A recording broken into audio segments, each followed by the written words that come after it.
La maison numéro 6, la chapelle Sainte-Eutrope, chapelle particulière des abbés des derniers temps, a sans doute une origine ancienne. Elle était peut-être en relation avec un cimetière qui entourait l'église, selon Benjamin Saint-Jean Vitus.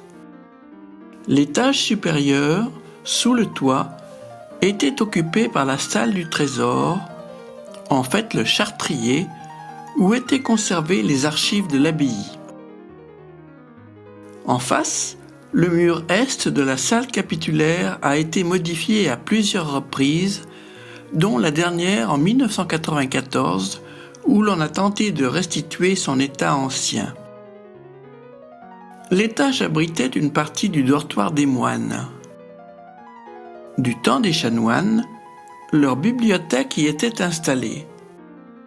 Après la Révolution, le dortoir a longtemps servi à loger des particuliers jusque dans les années 80, puis la bibliothèque du Centre international d'art roman qui a dû migrer ailleurs car le toit demandait réparation.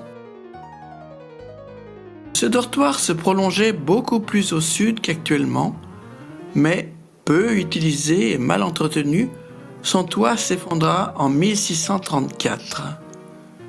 Seule la partie nord fut restaurée, la partie sud fut remplacée par une allée de tilleuls séparée de la cour d'honneur du logis abbatial par un grand mur, atteignant le mur d'enceinte sud et clôturant la cour d'honneur de l'abbé.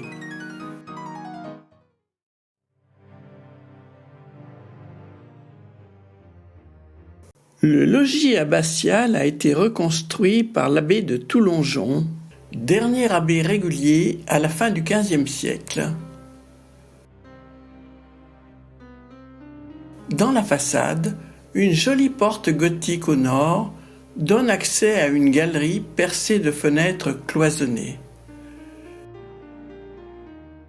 Elle débouche sur une tourelle donnant accès à l'escalier qui s'ouvre sur une deuxième galerie à l'étage, desservant les appartements de l'abbé.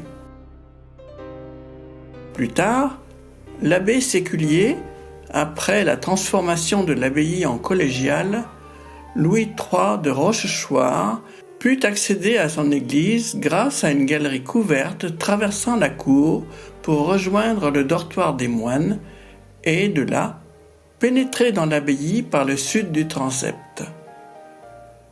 Le cardinal de Bouillon, un abbé de la fin du XVIIe siècle, aurait pu n'avoir que peu d'obligation de fréquenter son logis, car c'était un très noble personnage, grand aumônier de la cour. Mais il s'y trouva, par suite de ses conflits avec Louis XIV, relégué pendant de longues années. Aussi, soucieux de son confort, se fit-il aménager dans l'abbatiale une loge en hauteur, dans le lieu où se trouve actuellement l'orgue de chœur. Au XIIIe siècle, un abbé d'un précédent logis, l'abbé Bérard, avait eu l'honneur de recevoir Marguerite de Provence en route pour son mariage avec Louis IX en 1234. À la Révolution, le logis fut vendu comme bien national et promis à des activités moins nobles. Il devint le siège de différentes activités industrielles,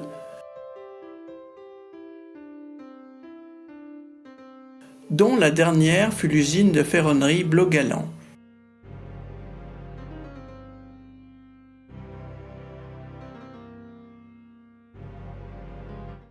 Au sud du logis se trouve en retrait une construction qui domine l'ancienne poterne.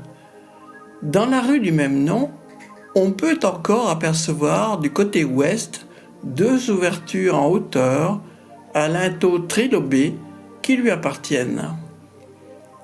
À côté, une petite façade n'est que le pignon d'une autre grande maison bâtie au moment de l'investissement du quartier par l'industrie au XIXe.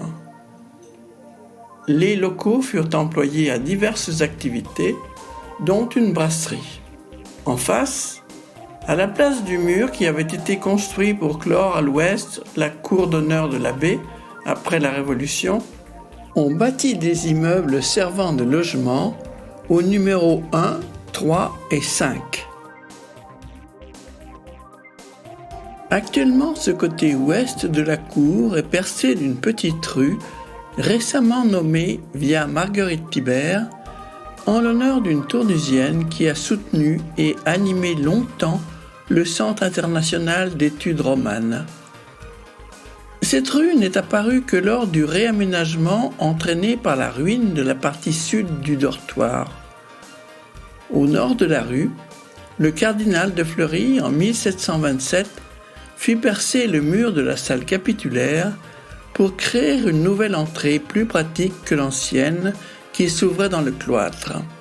En face s'ouvre un étroit passage qui longe une maison adossée à l'ancienne maîtrise des enfants qui mène au pied de la tour du prieuré. Elle fut au premier temps de l'abbaye la résidence des abbés à proximité immédiate du grand dortoir.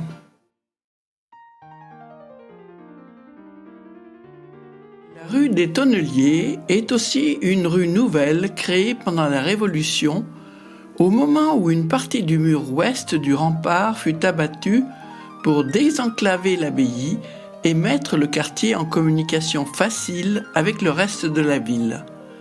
Au sud de la rue, une succession de petites maisons correspond à d'anciens communs et logements de serviteurs. Elle porte les numéros 16 à 2.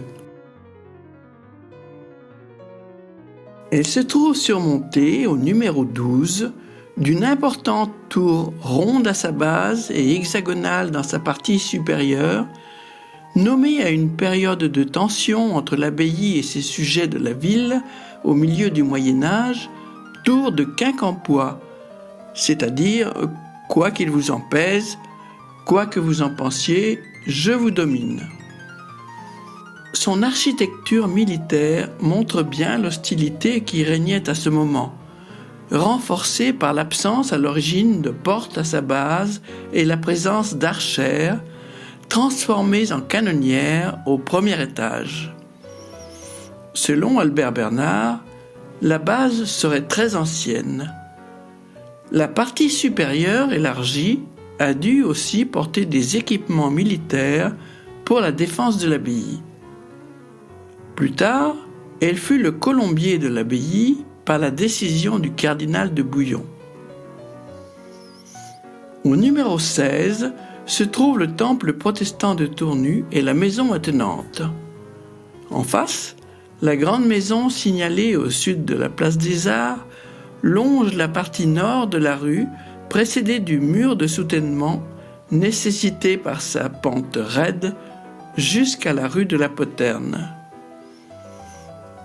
En haut de la rue, les maisons au nord, numéros 7 et 5, ont la même origine que celle de l'ouest de la place des Arts, c'est-à-dire le logement des familles ouvrières du quartier au XIXe siècle.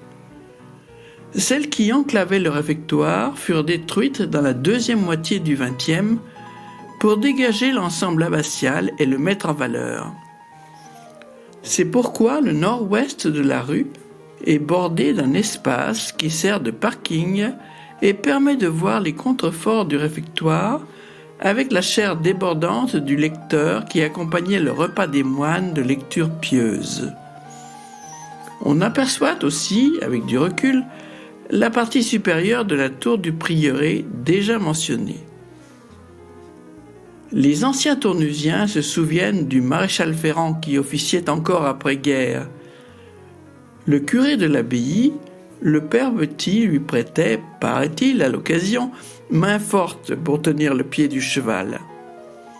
C'est pour nous un témoignage de la pauvreté de l'après-guerre pour la France et de la population tournusienne, puisqu'on fut obligé de revenir à la traction animale après l'appauvrissement et les destructions de guerre.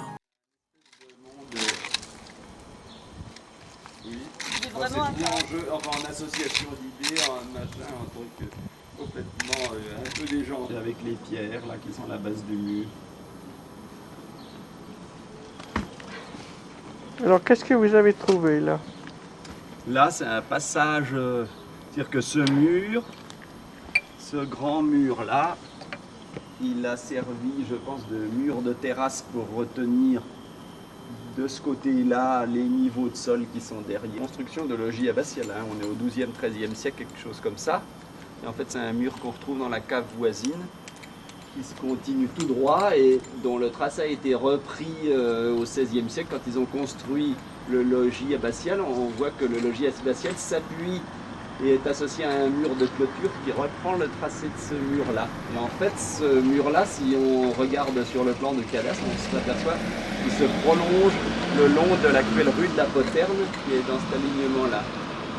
Or, ce qu'on trouve là, c'est un passage qui est en contrebas de ce mur et qui, avec un empierrement de sol, une sorte de pavage pour circuler. Alors, je ne sais pas du tout sur quelle largeur, puisque j'ai fait qu'un petit sondage réduit, et que ce passage filait tout droit dans la direction de l'actuelle rue de la Poterne. Autrement dit, c'est un accès à travers le mur d'enceinte de l'abbaye, à travers sans doute une ancienne poterne, pour aller en direction du bord de Saône.